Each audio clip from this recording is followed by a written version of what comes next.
বন্ধুরা, এর আগের ভিডিওতে আমি দেখিয়েছিলাম যে ক্যাপসিকাম থেকে কিভাবে আমি বীজগুলো বের করে নিয়েছি। তো এই বীজগুলো বের করার পর এটাকে আমি শুকিয়েছিলাম বেশ কিছুদিন রোদ্রে। আজকে আমি এই বীজগুলোকে এখানে রোপণ করব।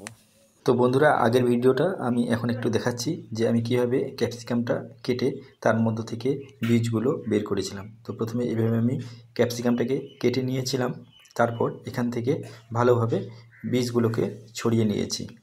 নেওয়ার পর এখানে আপনারা দেখতে পাচ্ছেন যে ক্যাপসিকামের মাঝখানের অংশে অনেকগুলো বীজ লেগে আছে। তো সেই বীজগুলোকেও ছড়িয়ে নিয়েছি।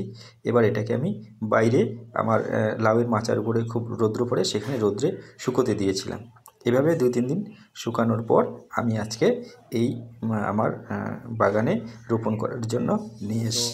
তাহলে দেখো কীভাবে রোপণ করলাম। আগের থেকেই সার দিয়ে তৈরি করে রেখেছি, গোবর সার দিয়ে আমার ডাঁটা শাকের বাগানের মাঝখানে। তো এখানে দেখা যাচ্ছে অনেক ছোট ছোট ডাঁটা শাকের গাছ হয়েছে।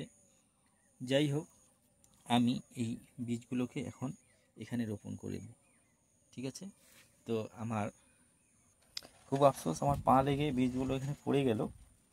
কিছু করার নেই, ভুল করে থালাটার উপরে পা পড়েছে, থালা উল্টে গিয়ে এটা এখানে পড়ে গেল। যাই হোক, আমি মাটিটাকে একটু নরম করে দিই, ঠিক আছে?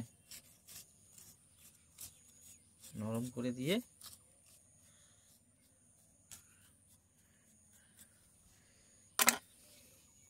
ভালো করে গুঁড়ো করে দিই, সমান করে।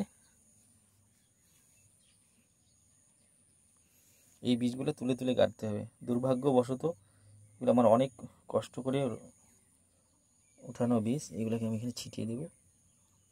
বেশি করে বীজ ছিটিয়ে দিচ্ছি, কারণ হচ্ছে যাতে আমিও নিজে জানি না যে সবগুলো বীজ থেকে গাছ হবে কি না। তো আমি এইভাবে এখানে বীজগুলোকে দিয়ে দিলাম। আর অনেক বীজ আছে, কিছু বীজ আমি পরে তুলে নিব ভালোভাবে। তো এখানে মোটামুটি যতগুলো দরকার হয়ে গেছে। তো এটাকে আমি ভালোভাবে নেড়ে দিব, হালকাভাবে, যেন কিছুটা মাটির ভিতরে থাকে আর কিছুটা যেন মাটির উপরে থাকে।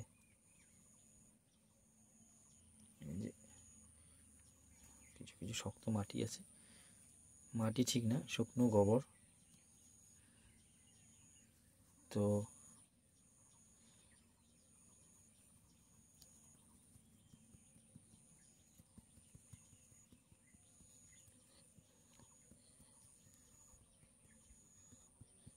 বীজ কিছুটা ভিতরে কিছুটা উপরে এভাবে থাকলো।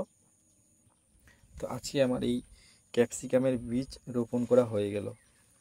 তো আশা করা যায় কয়েকদিনের মধ্যেই এখান থেকে নতুন চারা গাছ উৎপন্ন হবে।